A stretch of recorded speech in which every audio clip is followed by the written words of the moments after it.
Welcome back to Overtime Heroics MMA. I'm Mason Shatwell, and joining me today is Lewis McGrillen, fighting out a Manchester top team. Lewis, how are you, bro?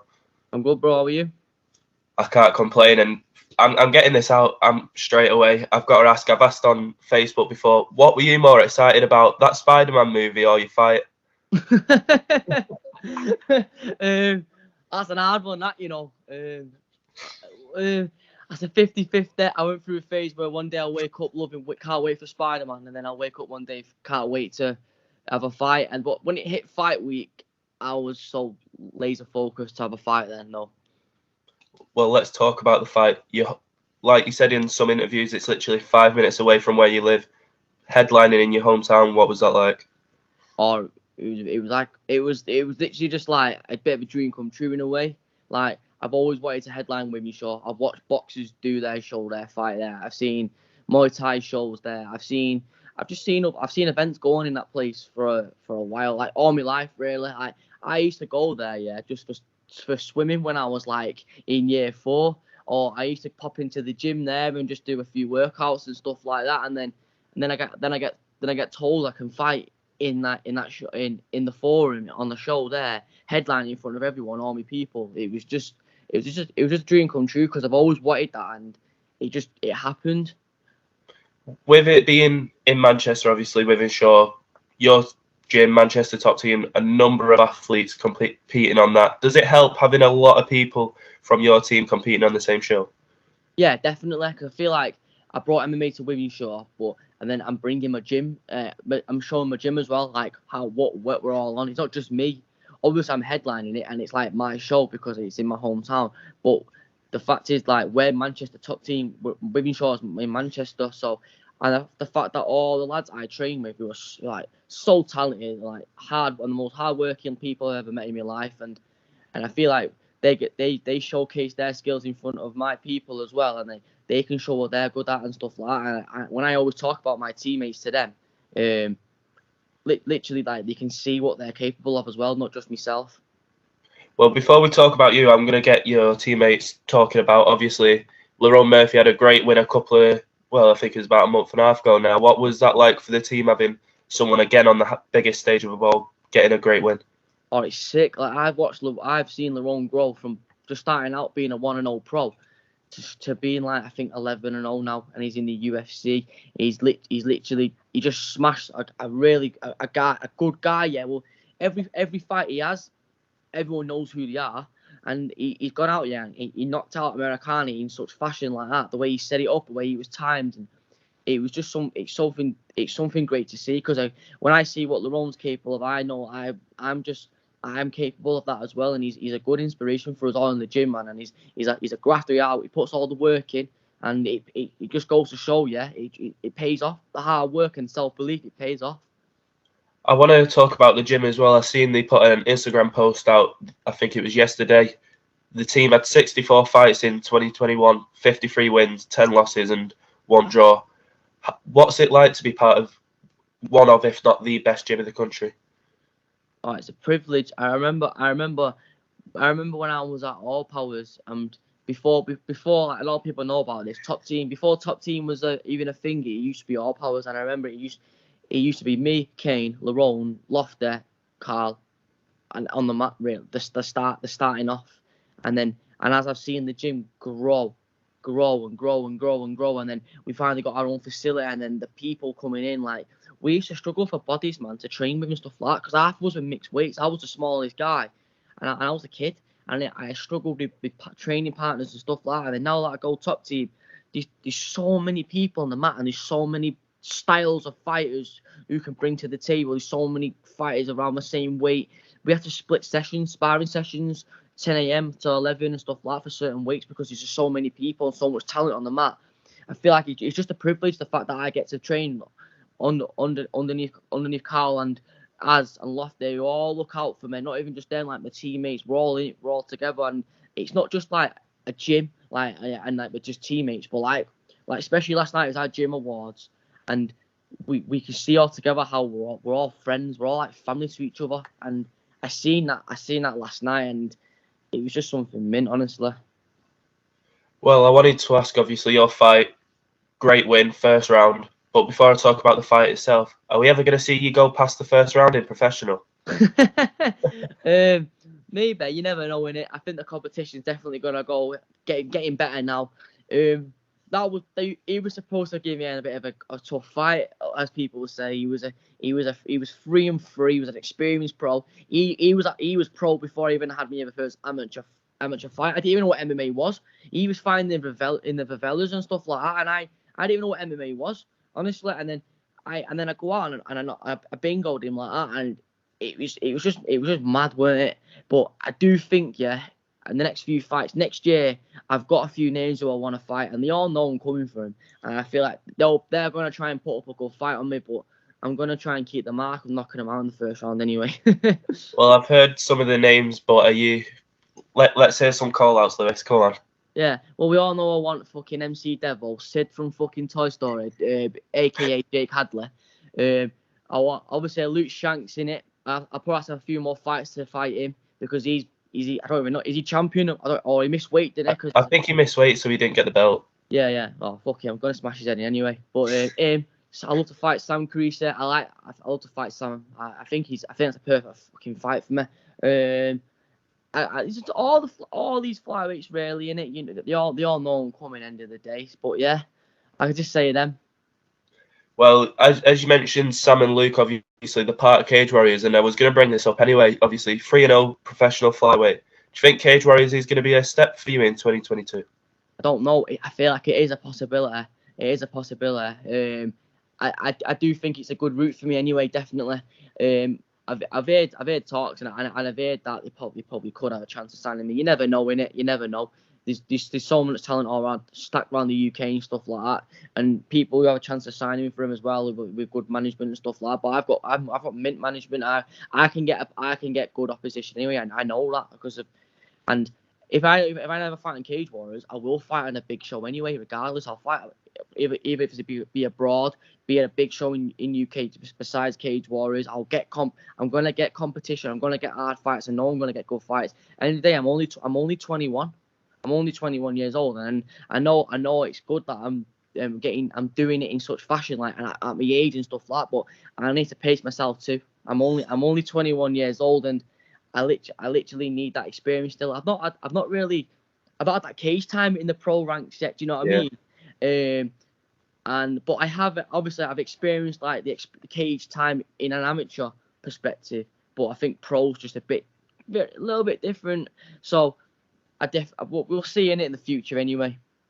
100%. Before we talk about the fight itself, obviously, after the knockout win, what was that reaction like from the crowd, hometown and everything? Oh my God. That was when I won. Yeah. Oh man, not gonna lie, I was scared in the end to go out. I swear to God, yeah. So as soon as I run into the crowd, yeah, someone threw a beer at me, hit me in the head, it fucking hurt. Carried on celebrating and stuff like that. I remember Paul Crossley grabbing me, the referee, he went, "Fucking hell, Lewis, what you playing at?" Because I jumped over the crowd. I was just high on adrenaline, and then it was just amazing seeing everyone there. Everyone, it was mint to see.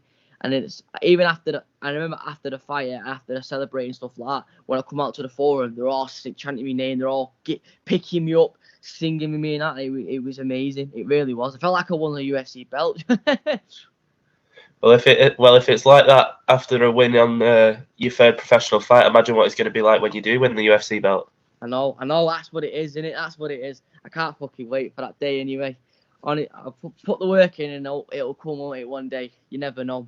100%, no doubt. I wanted to ask about the fight itself. What was you expecting from your opponent? Obviously, the fight didn't last very long, but what was you preparing for?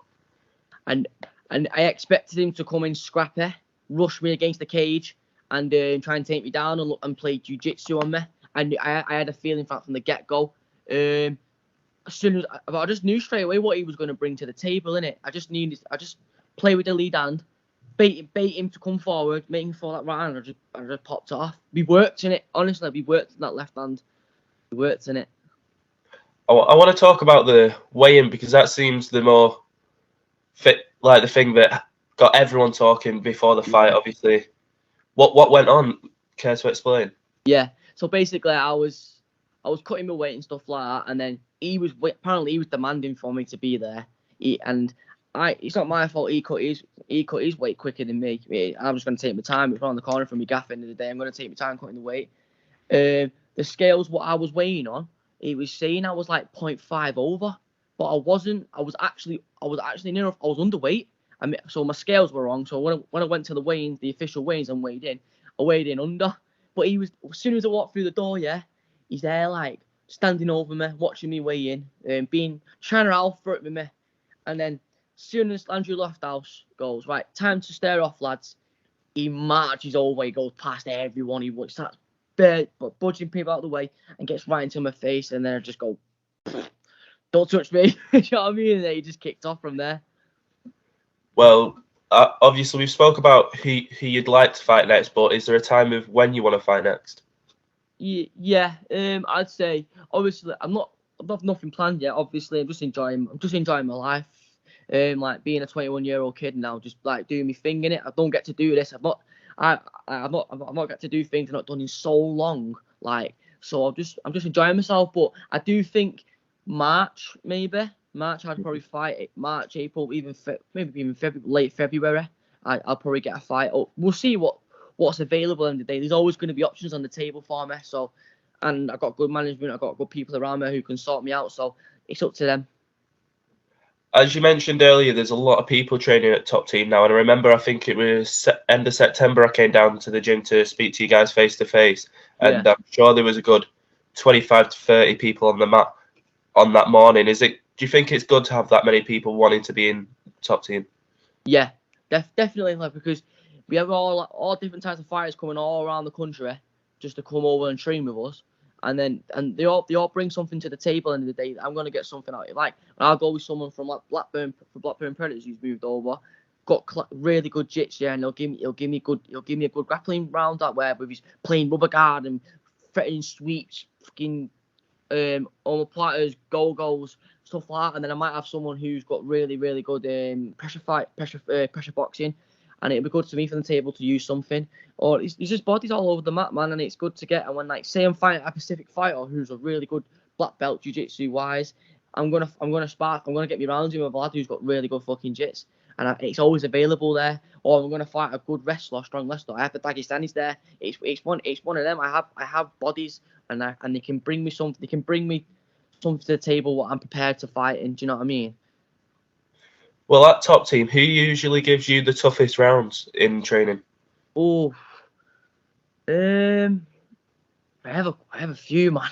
I have a few. There's no easy days, honestly. There's no easy days in there. You know what? I can't really give you a specific person, but one day they'll come in with someone will just come in on smoke one day in it, and you're like, yeah, it's time in it. Kieran Heffernan, he gives me good rounds. Mo Safa, he gives me good rounds. Aaron Avey gives me good rounds. He's got great intelligence, like fight IQ, and push me against the cage with his cage wrestling's mint.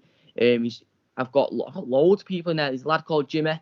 He fought on FCC. He lost the other day, but he had a good fight, and he gives me good rounds, man. There's good bodies everywhere. Jonas Magard, when he comes down, he gives me good rounds. Darius Maffet, all of them, man. Honestly, all of them. They all give me good rounds. Lerone, the lot. I wanted to ask, obviously, about, as you said, as Lofty, Carl, how beneficial is it to have three people that experienced with that much knowledge in your corner? Oh, it's mint. It's mega. As Wilkinson, he's the man. Honestly, like he's a full-on season. Like he was like a veteran. He's a veteran in fighting. He's one of the pioneers of UK MMA. He's been in the Ultimate Fighter. He fought in the UFC. He's fought on Bellator. He's been all over the world fighting. He knows fighting through thick and thin. He's been at the Wolf Slayer days, Wolf Slayer gym, and it's an old school gym in it. He's been there, and he understands it well. He's got great. He knows how to train me. He knows how to talk to me. He knows how to deal with me. Lofty, fucking striking coach. He's like a big brother to me. Like always looking out for me. Not just the fact that he's teaching me. Got great striking. Come from a Thai boxing background. Moved into MMA. He's just a great striking coach. He helps me out loads. Carl's just the man for me. Like he knows how to look after me, deals with me. He does everything for me. He knows how to train me, he knows how to coach me. He's made my boxing come up on levels. I remember when I remember in the amateur days, I was just a scrappy amateur with an overhand, and now I look back at myself and I think I'd kill that Lewis if I fought him now, and that's all through these coaches who have taught me, and I wouldn't be where I am now if it wasn't for them. 100%. I wanted to ask about Kane Musa. Obviously, he's had a big fight announced recently against Peter Creasey, who lost the title fight in his last bout on Bellator. Yeah. How do you see Kane matching up with that fight? Kane, I'm gonna say Kane all day, innit? Like Kane's just now. Kane literally just fucking. He's just game. He don't care. He'll fight anyone. Like look at his last fight. I thought he won that fight. It was criminal. It was actually criminal, that decision. I think he won that fight. Yeah. And you see the heart of him. The guy had a fucking cut from there to there, and he was wide open. And then he's there, literally not asked. Like that's a fighter, man. And he's gonna bring the smoke anyway. And you're gonna see what the danger's all about. And I know what he's on. We all know what he's on about. And I can't wait to watch him smash this guy. Honestly. 100%. I'm not going to keep you for too much longer, but as we've mentioned, obviously fighting in Withershaw, how much does that support from everyone in your home city mean to you? It meant the fucking world. That's all I can say. It meant the world, man. Literally. I can't even put it into words sometimes. I remember when I was on stage about to walk out, I just looked out and I just seen everyone there cheering me, phones on me, singing my name, and it was like it was a dream come true. Like I said earlier on, it was just amazing. Honestly, it was just amazing. Like I brought MMA to Withershaw, and the way I won in such spectacular fashion, the way the hype was behind it, the weigh-ins was mint. It was just something out of a film. Do you know what I mean? And then the crowd behind me, it was just amazing. All I can say is it was just amazing. Definitely. Well, before I let you go, is there anything you want to sign off with at all, or any shout-outs or anything? Yeah, I just want to shout everyone back at Manchester top team. Obviously, you know all you all are. You know all my family, my friends, everyone. Like you supported me, and all my sponsors, M24 CBD, Door Davis Car Sales. Any more have I got? Can't even remember my head's pep. But you all know it. You all know. I love you all, honestly, and it means a lot. Honestly. Well, Lewis, it's been a pleasure speaking to you as always, mate. Have a great Christmas and New Year, and I'll more than likely be down at top team in the New Year. Thank you, mate. Thank you, brother. Take care. Take care, mate.